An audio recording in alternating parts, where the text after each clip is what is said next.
Στις 6 Απριλίου 1941 η Ελλάδα δέχεται την επίθεση των μηχανοκίνητων μεραρχιών της ναζιστικής Γερμανίας.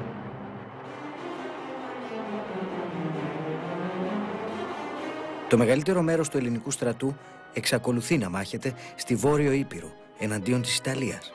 Έτσι η υπεράσπιση της Μακεδονίας ανατίθεται σε μια μικρή ελληνική δύναμη με τη βοήθεια ενός βρετανικού εκστρατευτικού σώματος.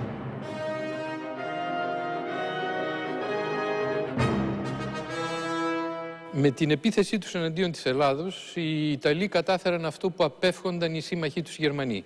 Να φέρουν δηλαδή τον Βρετανικό στρατό μέσα στα ελληνικά εδάφη. Αναγκάζει συνεπώς αυτή η εξέλιξη τη Γερμανία να αλλάξει τα σχέδιά της, να εκτρέψει τις δυνάμεις της προς τα Βαλκάνια. Τον Απρίλιο του 1941 οι μηχανοκίνητες γερμανικές δυνάμεις μπαίνουν μέσα στην Ελλάδα. Είναι η τελευταία πράξη των ελληνικών παθών, του μαρτυρίου των Ελλήνων.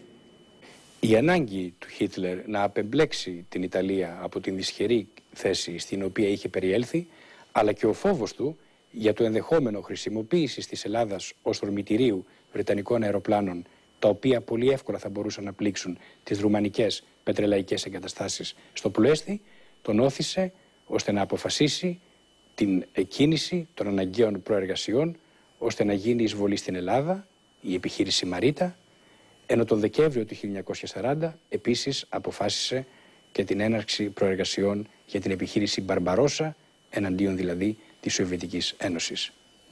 Είναι δε χαρακτηριστικό ότι ενώ τον Ιούλιο του 1940 ο Χίτλερ προέβλεπε ότι η επίθεση εναντίον της Ρωσίας θα ξεκινήσει την άνοιξη του 1941, η νέα συγκυρία τον όθησε να αποφασίσει τον Δεκέμβριο του 1940 ότι η επίθεση εναντίον της Ρωσίας θα έπρεπε να περιμένει μέχρι το καλοκαίρι του 1941.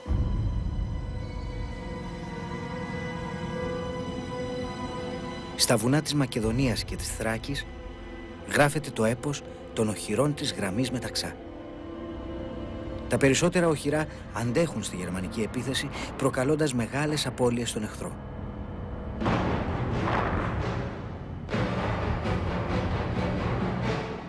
Όμως η αναπάντεχα ταχεία κατάρρευση της Ιουγκοσλαβίας επιτρέπει στους Γερμανούς να εισβάλλουν στην κεντρική Μακεδονία από την κοιλάδα του Στριμώνα και να κινούνται προς τη Θεσσαλονίκη, αποκόπτοντας το ελληνικό μέτωπο στα δύο.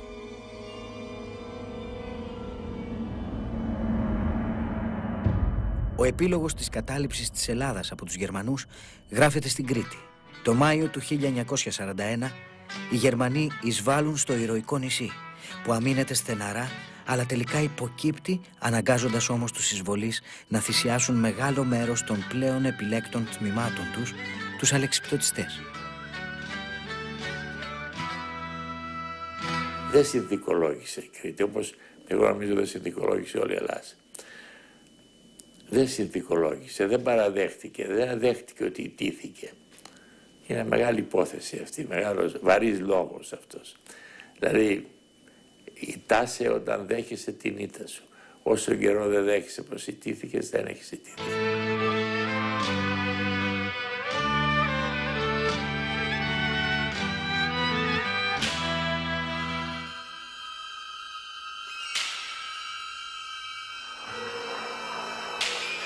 Το ανοιξιάτικο πρωινό της 6ης Απριλίου 1941, μια λέλαπα από βιβλικό πυρ εξαπολύεται στα σύνορα της Ελλάδας με τη Βουλγαρία. Μέσα από σύννεφα πυκνού καπνού και βροχή από οβίδες ξεπροβάλλουν οι ναζιστικές μεραρχίες που ορμούν να σπάσουν την άμυνα των ελληνικών οχυρών.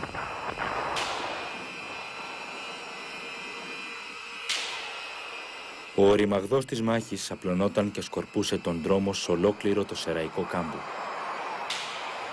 Οι κάτοικοι των κοντινών χωριών άκουγαν τον εφιαλτικό συρριγμό των αεροπλάνων που εφορμούσαν κάθετα και άδειαζαν το θανατηφόρο τους φορτίο στις κορυφές των οχυρών και ύστερα έφευγαν ανοίγοντας σε μια τεράστια βεντάλια θανάτου στο γαλάζιο στερέωμα και πάνω από τα νερά του Στριμώνα για να ξαναγυρίσουν στα οχυρά και πάλι πολυβολώντας τους ηρωικούς μαχητές που τα υπεράσπιζαν με νύχια και με δόντια.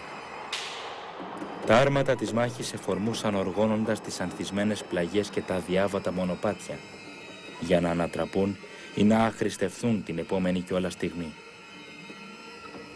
Τα επίλεκτα σώματα στρατού και ειδικά τμήματα αφοσιωμένα μέχρι θανάτου στον Χίτλερ αποδεκατίζονταν και αναγκάζονταν σε αιματηρή οπισθοχώρηση.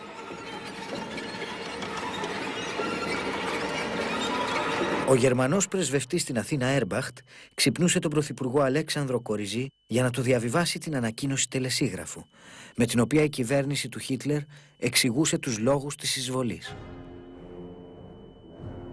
Η Ελλάς επιτρέπουσα εις αγγλικάς δυνάμεις να θέσουν και πάλι πόδα εις Ευρώπην και ούσα το μόνον ευρωπαϊκόν κράτος που έπραξε τιούτον τι, ανέλαβε βαρύ ανευθύνη έναντι της ευρωπαϊκής κοινότητος. Το πλήγμα το οποίο η Γερμανία είναι υπόχρεος να δώσει επί ελληνικού εδάφους προορίζεται δια την Αγγλίαν. Η κυβέρνηση του Ράιχ είναι πεπισμένη ότι εκδιώκουσα ταχαίως εξ Ελλάδος τους παρισάκτους Άγγλους παρέχει αποφασιστικήν υπηρεσίαν τόσον εις των ελληνικών λαών όσον και στην ευρωπαϊκή κοινότητα.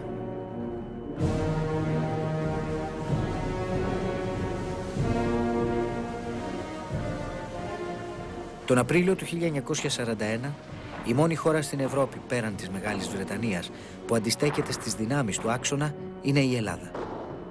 Τα άλλα κράτη, εκτός από αυτά που πέτυχαν να διατηρήσουν την ουδετερότητά τους όπως η Τουρκία και η Ελβετία, είτε έχουν υποκύψει στην ισχύ της ναζιστικής πολεμικής μηχανής, είτε διάκυνται φιλικώς προς τη Γερμανία, όπως η Ουγγαρία, η Ρουμανία και η Βουλγαρία.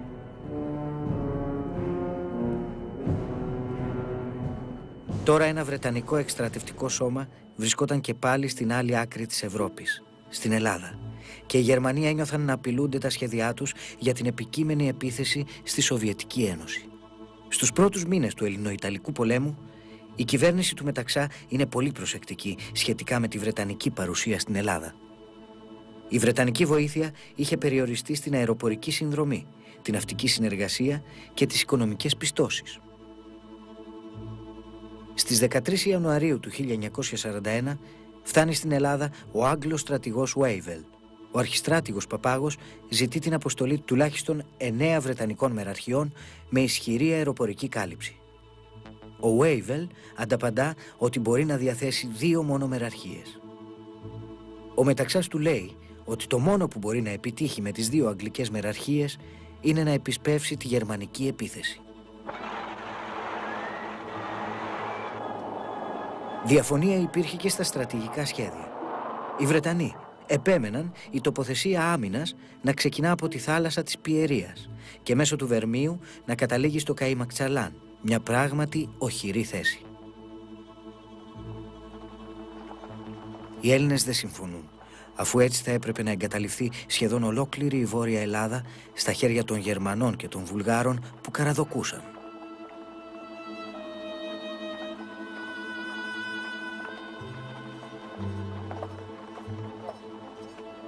Επιλέγεται η συμβιβαστική εκδοχή σύμφωνα με την οποία εκενώνεται η Δυτική Θράκη και η άμυνα θα διεξαχθεί στη γραμμή Μεταξά, στη δε τοποθεσία Βερμίου από κοινού με τους Βρετανούς. Οι Βρετανοί αλλά και μερικοί Έλληνες ζητούν ακόμα και τη συρρίκνωση του μετώπου της Ηπείρου, ώστε να συγκεντρωθούν δυνάμεις ικανές να αποκρούσουν τους Γερμανούς. Το εθνικό αίσθημα δεν επιτρέπει να εγκαταλειφθούν περιοχές που κατακτήθηκαν με τόσο κόπο. Έτσι, παρά τη στρατιωτική λογική, ο μεγαλύτερος όγκος των ελληνικών δυνάμεων παραμένει εντός του αλβανικού εδάφους, ενώ οι Γερμανοί πλησιάζουν. Τελικά η ελληνική κυβέρνηση στις 18 Ιανουαρίου 1941 δηλώνει ότι θα δεχτεί την αποβίβαση αγγλικών στρατευμάτων μόνον αν οι Γερμανοί διαβούν το Δούναβι και εισέλθουν στη Βουλγαρία. Αυτή ήταν η τελευταία απόφαση που πήρε ο Ιωάννης Μεταξάς, καθώς πεθαίνει ξαφνικά στις 29 Ιανουαρίου και τις συνέπειες της γερμανικής εισβολής θα κληθεί να αντιμετωπίσει ο διάδοχός του, Αλέξανδρος Κοριζής.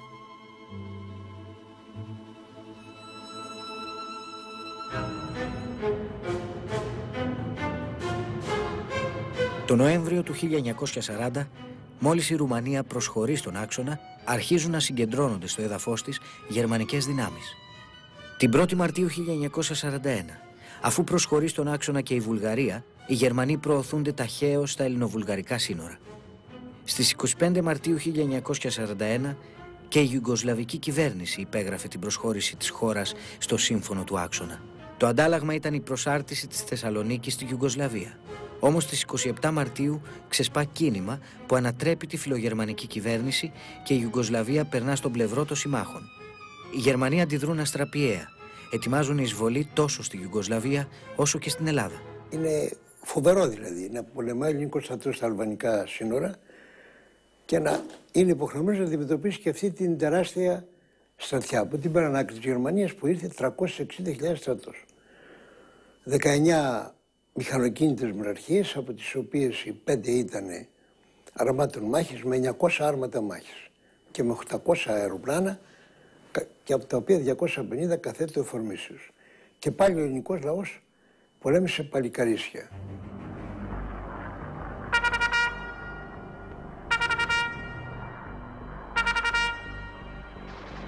Την επιχείρηση ανέλαβε η 12η Γερμανική στρατιά, αποτελούμενη από 3 σώματα στρατού. Στην οχυρωμένη τοποθεσία Μπέλες Νέστος, η Ελλάδα διέθετε το τμήμα στρατιάς Ανατολικής Μακεδονίας με 4 μεραρχίες και 2 ταξιαρχίες. Η οχυρωμένη τοποθεσία περιελάμβανε 21 οχυρά, κατάλληλα επανδρωμένα, γνωστά ως γραμμή μεταξά.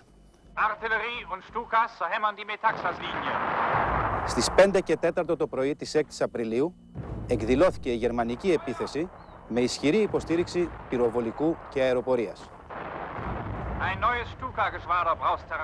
Η κύρια προσπάθεια των Γερμανών εκδηλώθηκε κατά του Μπέλες και του Ρούπελ. Μέχρι το βράδυ, γερμανικές δυνάμεις κατάφεραν να κατέλθουν στην κοιλάδα Ροδοπόλεως και να λάβουν επαφή με τα ελληνικά αμυνόμενα τμήματα στην περιοχή Κρουσίων. Τα οχυρά στον τομέα του Μπέλες αμήνονταν σταθερά. Από το Στριμώνα ποταμό μέχρι τον Νέστο, οι Γερμανοί δεν σημείωσαν καμία επιτυχία. Στην περιοχή όμως της Ξάνθης και της Κομοτηνής παρέκαμψαν τα οχυρά Εχίνου και Νυμφέας και κινήθηκαν προς τα νότια. Στις 7 Απριλίου το πρωί η επίθεση συνεχίστηκε με αμείωτη ένταση. Τα οχυρά στον τομέα Μπέλες συνέχιζαν τον αγώνα τους χωρίς να έχουν πλέον την υποστήριξη μονάδων επιφανείας, καθώς η 18η Μεραρχία είχε συμπτυχθεί νοτιότερα προς τη λίμνη Κερκίνη. Οι Γερμανοί, χρησιμοποιώντας αποπνικτικά αέρια και φλεγόμενη βενζίνη, κατάφεραν να καταλάβουν τα οχυρά Γελκαγιά, Αρπαλούκη και Ιστίμπεϊ.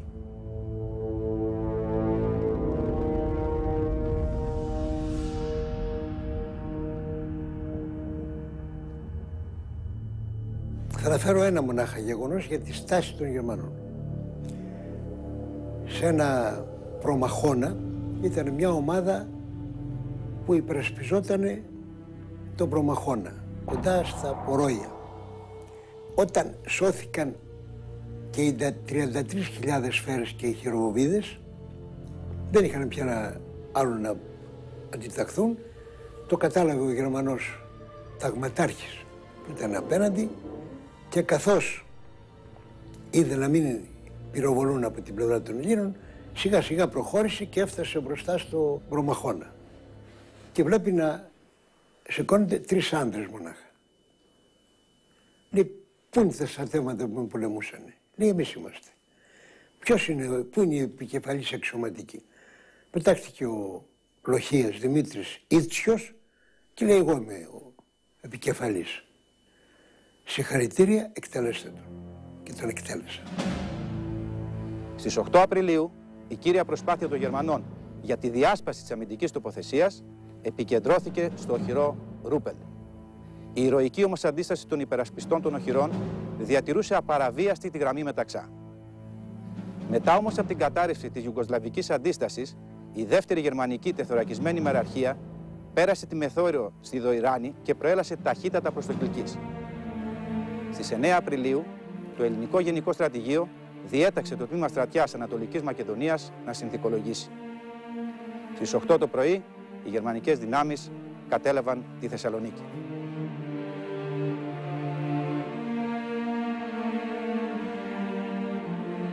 Δεν επιτρέπεται να πολεμάς για την ελευθεριά της πατρίδος σου. Εκείνο που σε περιμένει είναι ο θάνατος. Και αυτή ήταν η στάση των Γερμανών, ήταν το επισκεπτήριο του τι θα επακολουθήσει σε όλη την Ελλάδα.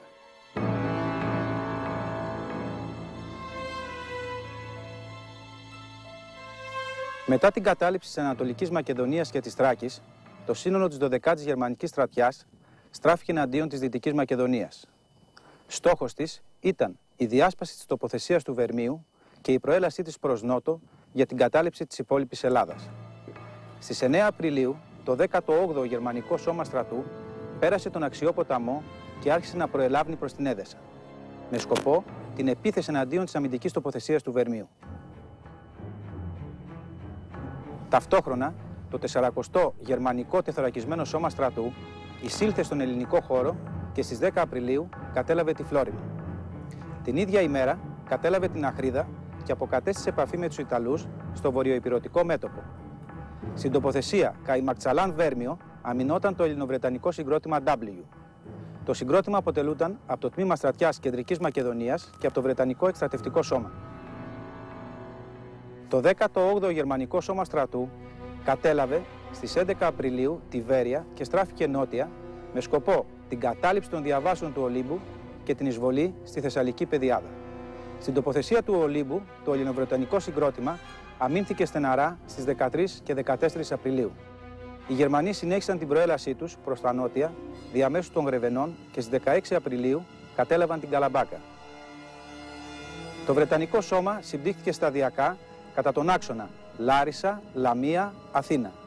Στις 25 Απριλίου άρχισε να αποχωρεί από την Ελλάδα και μέχρι την 1η Μαΐου μεταφέρθηκε στην Κρήτη και στην Αίγυπτο.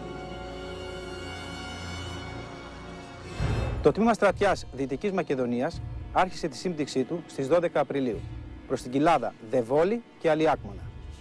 Μετά την κατάληψη της Καστοριάς από τους Γερμανούς και την αποκοπή της οδού συμπτύξεώς του, αναγκάστηκε να κατευθυνθεί προς την Ήπειρο διαμέσου των ορεινών δρομολογίων της Πίνδου. Μέχρι τις 20 Απριλίου, το τμήμα στρατιάς Υπήρου, στο οποίο είχε ενσωματωθεί και το τμήμα στρατιάς Δυτικής Μακεδονίας, συμπτύχθηκε στα ελληνοαλβανικά σύνορα. Το ηθικό των ελληνικών τμήματων είχε κλονιστεί.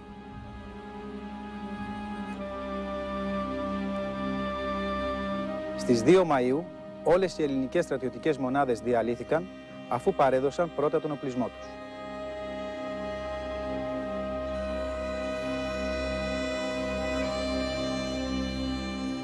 Αν είχαμε όπλο εμείς, δεν θα πήραν είτε οι ορμοί της νεολαίας. Αυτό ήταν το κλίμα.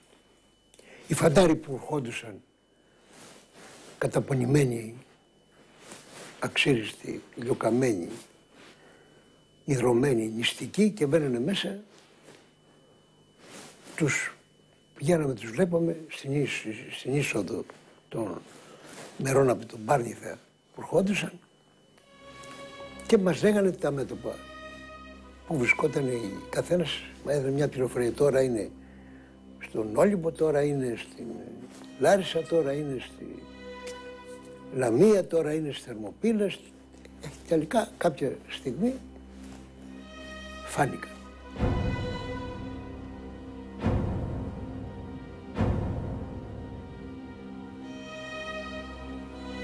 Και ενώ η κατάσταση στο μέτωπο φαίνεται να είναι δραματική, με τους Γερμανούς να έχουν φτάσει μέχρι τη Θεσσαλία, στην Αθήνα η κυβέρνηση Κοριζή και ο βασιλιάς Γεώργιος εξετάζουν το ενδεχόμενο να φύγουν από την Ελλάδα.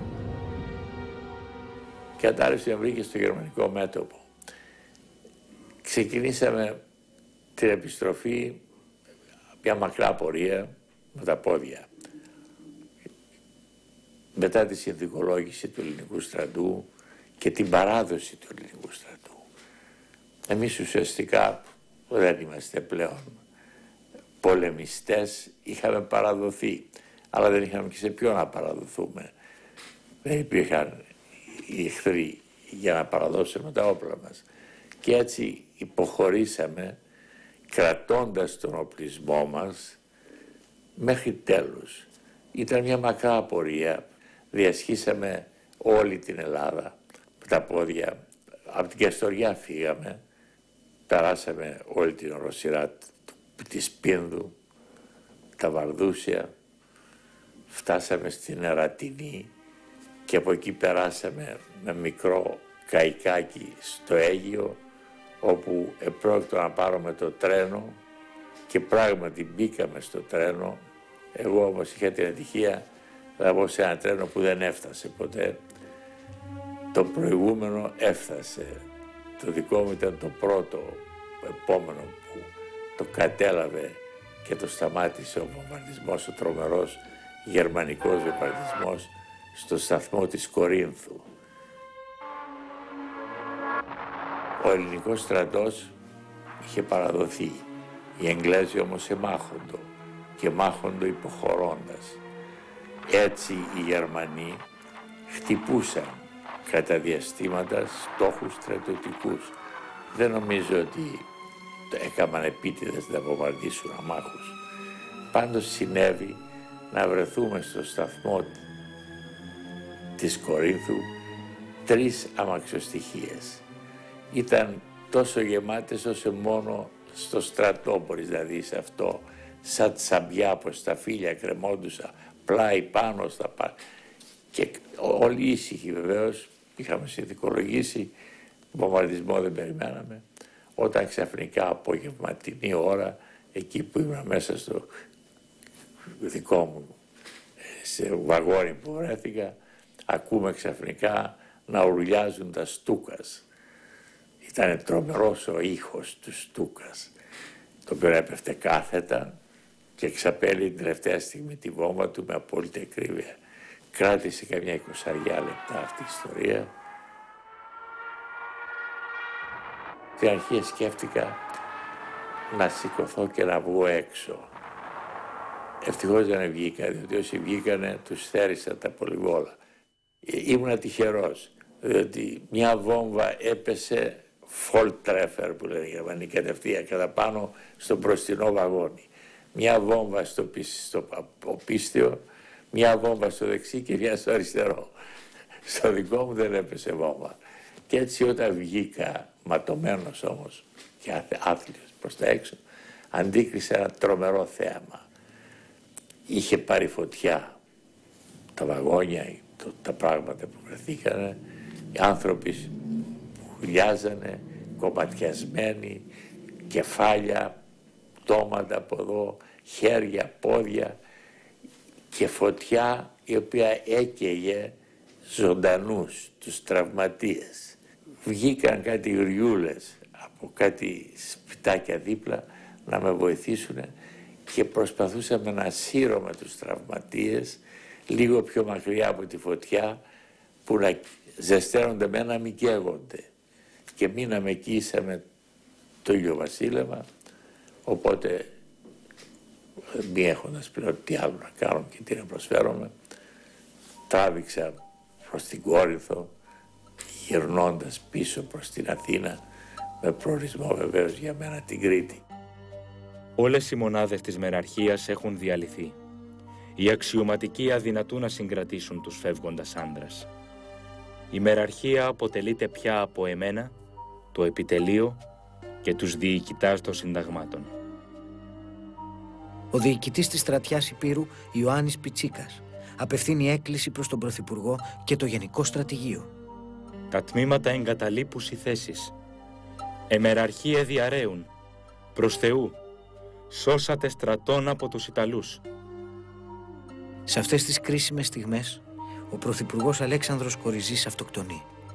Και το διέξοδο γίνεται ακόμα εντονότερο, καθώς ο αρχιστράτηγος Παπάγος διαφωνεί με τον βασιλιά Γεώργιο. Επί 3 μέρες η χώρα δεν έχει πρωθυπουργό, καθώς ο βασιλιάς δεν μπορεί να βρει κάποιον να σχηματίσει κυβέρνηση. Τελικά στις 21 Απριλίου ορκίζεται πρωθυπουργός ο Εμμανουήλ Τσουδερός. Ήδη όμως από τις 20 Απριλίου ο αντιστράτηγος Τσολάκογλου έχει πάρει την πρωτοβουλία να υπογράψει πρωτόκολλο συνθηκολόγησης με τους Γερμανούς.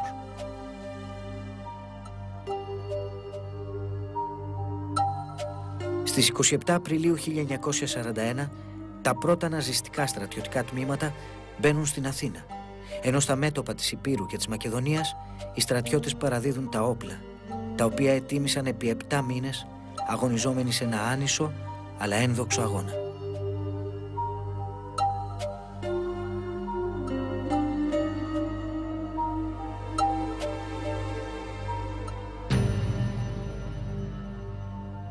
Την επομένη την Κυριακή έπρεπε να παρουσιαστούμε επισήμως και να παραδοθούμε επισήμως με την καλή μας στολή στους Γερμανούς. Εγώ αυτό δεν μπορούσα να το χωνέψω. Επίσης δεν μπορούσα να χωνέψω την κατοχή τη γερμανική ή την ιταλική, οποιαδήποτε. Και αποφάσισα να μην υπακούσω. Όταν έφτασα στην Τρίπολη, εκεί συνάντησα άλλους στρατιώτες κριτικούς, οι οποίοι ήταν πραγματικοί κριτικοί και γυρίζανε στην πατρίδα τους. Και κάναμε μια παρέα και φύγαμε με ένα φορτηγό που βρήκαμε, παλιό φορτηγό, φτάσαμε στο Γήθιο. Πέρασε μια περίπολος, ένα περιπολικό γερμανικό, ρώτησε γιατί δεν είχε το καΐκι πάει στο Γήθιο που ήταν διαταγή να πάνε όλα τα πλωτά μέσα. Ο καπετάνιος προσποιήθηκε ότι έχει χαλάσει η μηχανή. Οι Γερμανοί αφήσανε έναν φρουρό μέσα στο καΐκι και συνεχίσαν την περιπολία τους. Μόλις πέρασανε τον κάβο, τον επόμενο κάβο, ο καπετάνιος φώναξε τον Γερμανό να του δείξει ότι τώρα η μηχανή είναι εντάξει και μπορούν να φύγουν. Τον έφερε λοιπόν να ειδεί και όπως κοίταζε εκείνος και έλεγε «Γεια», τον εκτύπησε με ένα σίδερο στο κεφάλι και τον έριξε, τον εφουντάρισε στη θάλασσα. Και όπως ήταν έτσι βαρύς με όλα όσα είχε απάνω του, δεν βγήκε. Εκείνη την εποχή, για να ξεκινήσει η μηχανή του καϊκιού, χρειαζόταν πεπιεσμένο αέρα, αλλά με όλη αυτή τη φασαρία έφυγε ο αέρας και δεν μπορούσε να φύγει. Ξαφνικά άρχισε ένας ούριος άνεμος, δυνατός άνεμος, ανοίξαμε τα πανιά και φύγαμε με τα πανιά. Και φτάσαμε την επομένη, το πρωί, φτάσαμε στην Κρήτη, στο καστέλι της Κισάμου. Ταχύτητα την οποία δεν θα μπορούσε να είχε αν πήγαινε με τη μηχανή. Θα έπρεπε να έχει κάνει στάση στα αντίχη και θύρα ή οτιδήποτε. Έφτασα λοιπόν εγώ εκεί την 1η Μαΐου.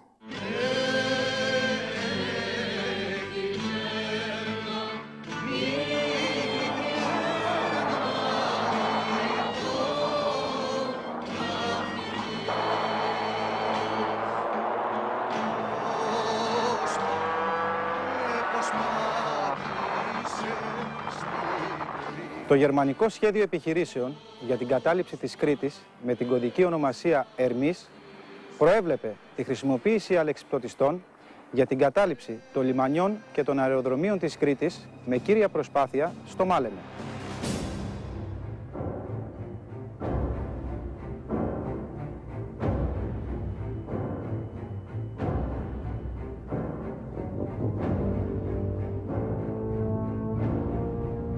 Landung auf Kreta.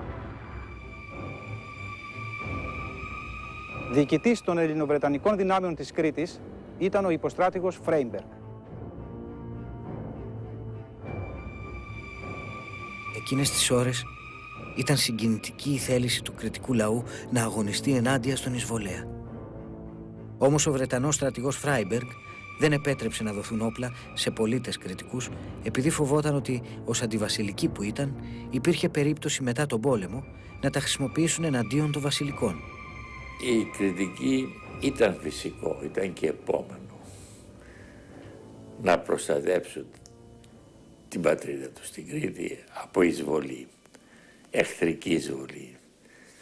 Και το γεγονός πως έγινε η εισβολή από τον αέρα, αν θέλετε, προσέθεσε και αυτό μεγαλείο και μύθο στη μάχη που έγινε. Βεβαίως τη μάχη την έκαναν τα ένοπλα τμήματα.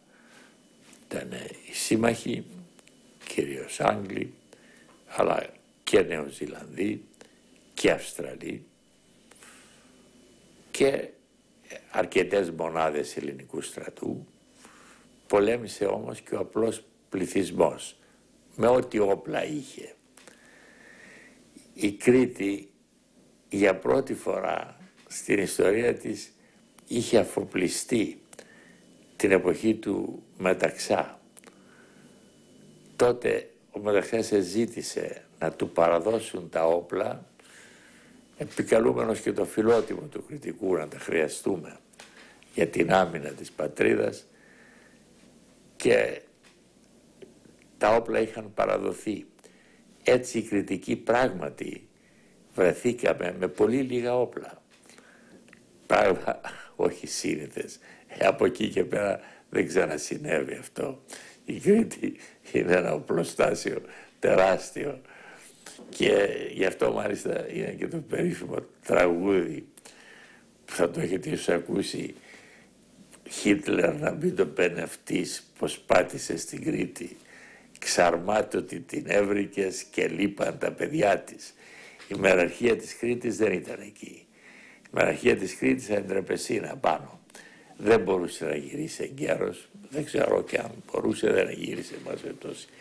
Οι νέοι δεν υπήρχαν, όπλα δεν υπήρχαν πολλά, αλλά παρά τα αυτά ο λαός ό,τι μπόρεσε, ο καθένας ό,τι μπόρεσε έκανε για να πολεμήσει. Η γερμανική επίθεση ήταν σχεδιασμένη να πραγματοποιηθεί σε δύο κύματα. Το πρώτο κύμα στις 8 το πρωί με την ομάδα Κομίτης, δυνάμεως συντάγματος, για την κατάληψη του αεροδρομίου Μάλεμε και ταυτόχρονα ένα σύνταγμα της ομάδας Άρης για την κατάληψη των Χανίων. Το δεύτερο κύμα στις 4 το απόγευμα με ένα σύνταγμα της ομάδας Άρης για την κατάληψη του Ρεθύμνου και του αεροδρομίου Πηγής και ταυτόχρονα η ομάδα Ορίων, δύναμη συντάγματος, για την κατάληψη του Ηρακλείου. Η επίθεση κατά της Κρήτης άρχισε το πρωί της 20ης Μαΐου 1941. Μετά από σφοδρό βομβαρδισμό άρχισαν οι ρήψεις αλεξιπτωτιστών καθώς και η προσγείωση ανεμοπλάνων με αερομεταφερόμενα τμήματα στον τομέα Χανίων και στον τομέα Μάλεμε.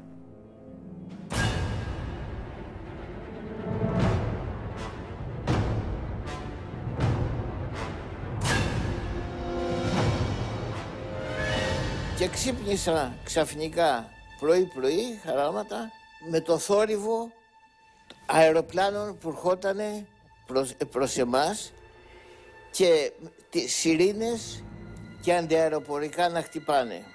Βγήκα, πάλι άνοιξα τα πατζούρια και είδα τον ουρανό σκεπασμένο πραγματικά από αεροπλάνα. Δηλαδή από τόσο μικρά που φαινότανε σαν πουλιά μακριά μέχρι κάτω που ξυρίζανε οι σκιές τους.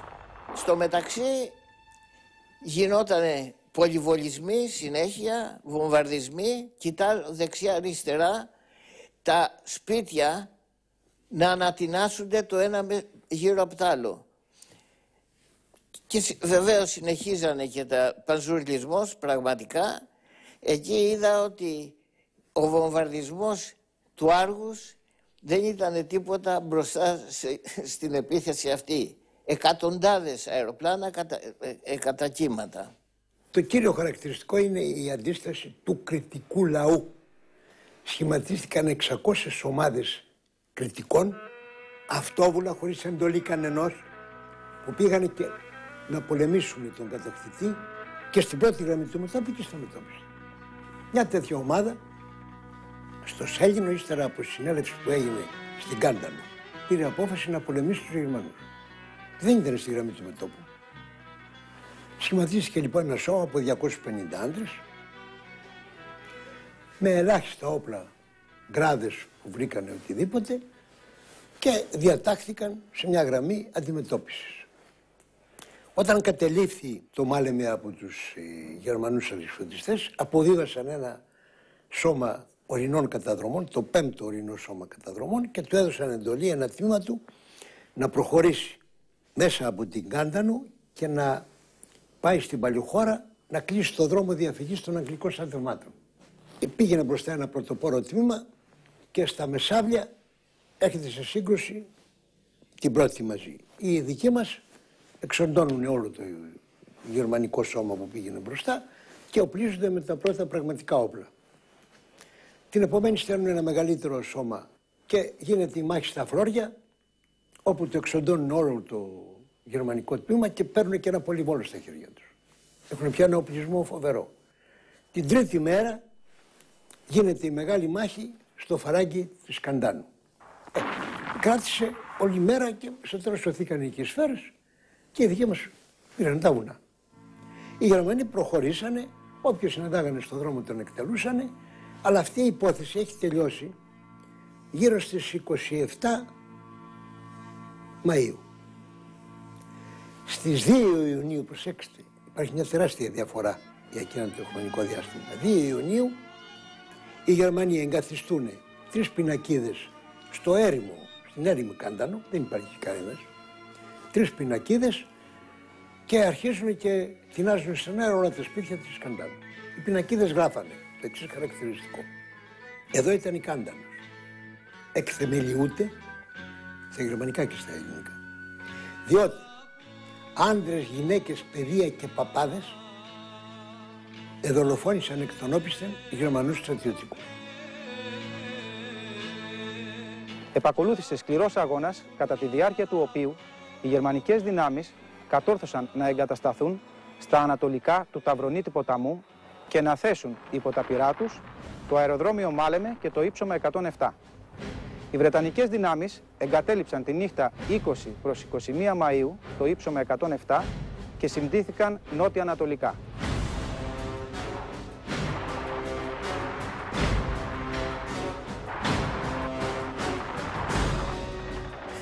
Επέφτανε οι αλεξιπτωτιστές, οι οποίοι το πρώτο πράγμα που κάνανε ήταν να κόβουν και τα σύρματα επικοινωνίας μεταξύ των διαφόρων μονάδων.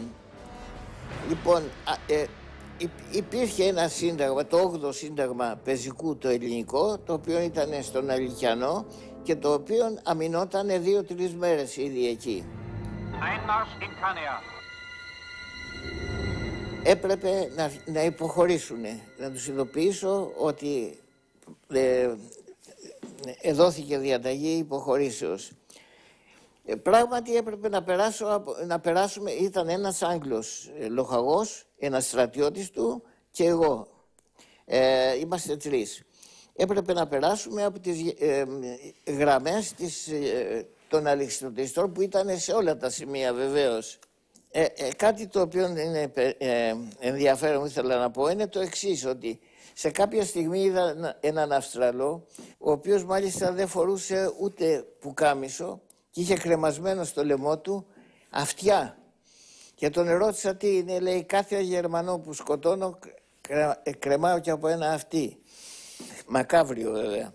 Φτάνοντας στο σημείο που ήταν το 8ο σύνταγμα, είδαμε τα κιάλια ότι ήδη αρχίσαν να υποχωρούν. Οπότε δεν χρειάστηκε να πάμε κοντά τους και αποφασίσαμε κι εμείς να γυρίσουμε πίσω.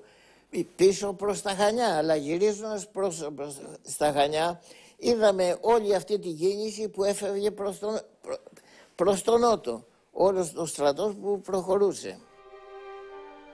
Από τις 24 Μαΐου η πρωτοβουλία των επιχειρήσεων περιήλθε στους Γερμανούς, ενώ η τύχη του νησιού είχε πλέον κριθεί. Ο αγώνας, στον οποίο συμμετείχε ενεργά με ηρωισμό και αυτοθυσία όλος ο λαός της Κρήτης, συνεχίστηκε μέχρι τις 29 Μαΐου. Οπότε και άρχισε η εκένωση της νήσου από τις Βρετανικές δυνάμεις. Όπως παραδέχτηκε ο Γερμανός αντιπτέραχος Στούντεντ, η Κρήτη υπήρξε ο τάφος των Γερμανών αλεξιπτωτιστών. Μετά τη μάχη της Κρήτης, ο Γερμανός αντιπτέραρχος Στούντεντ δηλώνει: Ως διοικητής των γερμανικών μονάδων αλεξιπτωτιστών που κατέλαβαν την Κρήτη, συνδέω το όνομα αυτού του νησιού με πολύ πικρές αναμνήσεις. Ομολογώ ότι έπεσα έξω στους υπολογισμούς μου όταν πρότεινα αυτή την επίθεση. Το αποτέλεσμα ήταν όχι μόνο να χάσω πολύτιμους αλεξιπτωτιστές, αλλά και να εκλείψει το σώμα των αλεξιπτωτιστών που είχα εγώ δημιουργήσει. Η μάχη της Κρήτης αποτελεί την τελευταία πράξη της πολεμικής τριλογίας με την οποία ολοκληρώθηκε η κατάληψη της Ελλάδος από τα γερμανικά και ιταλικά στρατεύματα. Εξάλλου η ηρωική αντίσταση της Κρήτης πρόσφερε τη δυνατότητα στον Άγγλο αρχιστράτηγο Βέιβελ να οργανώσει την άμυνα της Αιγύπτου και όπως έχει πει ο ίδιος, η Κρήτη έσωσε ουσιαστικά την κατάσταση στη Μεσόγειο, διότι καταστράφηκε το μεγαλύτερο μέρος των αεραγημάτων του εχθρού και μεγάλος αριθμός αεροπλάνων. Το Μάιο του 1941 έχουν πραγματοποιηθεί πλέον και ολοκληρωθεί η επιχειρήση του γερμανικού στρατού, η καταστολή στην Κρήτη είναι ολοκληρωτική και αποτελεί προανάκρουσμα για το τι περιμένει την Ελλάδα στα χρόνια αυτά της κατοχής. Συνολικά στους δύο πολέμους με την Ιταλία και τη Γερμανία φωνεύτηκαν 14.000 περίπου Έλληνες αξιωματικοί και στρατιώτες και τραυματίστηκαν 63.000, εκ των οποίων 25.000 από κρυοπαγήματα. Παρόλες όμως τις απώλειές της και την τριπλή κατοχή που ακολούθησε, η Ελλάδα είχε σταθεί παράδειγμα προς μίμηση. Η δόξα αυτή ανήκει στους ηγέτες της, στους αξιωματικούς, στους στρατιώτες, αλλά και σε όλο τον ελληνικό λαό που με κάθε μέσον βοήθησε τον αγώνα κατά των κατακτητών. Η σκλαβιά, πικρό φαρμάκι, μαύρη κι αραχλή ζωή. Φασιστάδες μαύροι δράκοι μας πατήσανε τη γη. Φασιστάδες μαύροι δράκοι μας πατήσανε τη γη. Σφάζουν, δέρνουν κι αντιμάζουν και μας καίνε τα χωριά κι ό,τι βρουν όλα τα αρπάζουν μαθημένοι στην κλεψιά κι ό,τι βρουν όλα τα αρπάζουν μαθημένοι στην κλεψιά.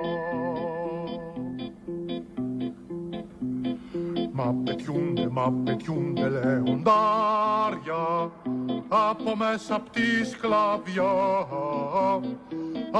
ανδριωμένα παλικάρια και ζητούν ελευθεριά.